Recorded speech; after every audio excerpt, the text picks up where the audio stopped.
Hello guys, good morning. Paano i-unrestrict ang mga na-restrict natin naka-chat sa Messenger? Paano po ba ito guys tatanggalin yung mga na-restrict natin naka-chat sa Messenger?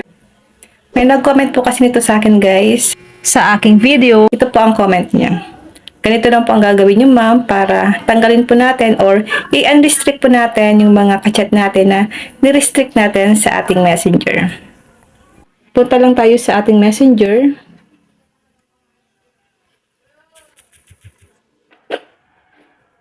Click three lines, click settings icon, scroll up, click privacy and safety.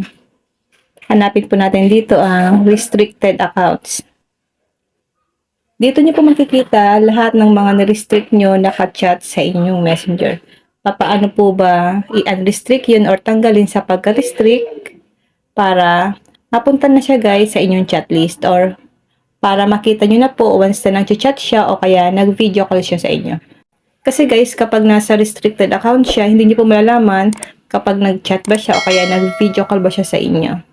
Hindi po kayo guys manonotify. Halimbawa guys, i-unrestrict natin ito. Click lang natin. Then, click nyo po ang unrestrict. Ayan guys, nawala po siya sa listahan natin ng restricted accounts. I-back natin. Punta lang tayo sa ating chat list. Napupunta na siya guys sa ating chat list. Ganun lang po ang gagawin nyo once na gusto nyo pong i-unrestrict ang na-restrict nyo sa inyong ka-chat sa Messenger.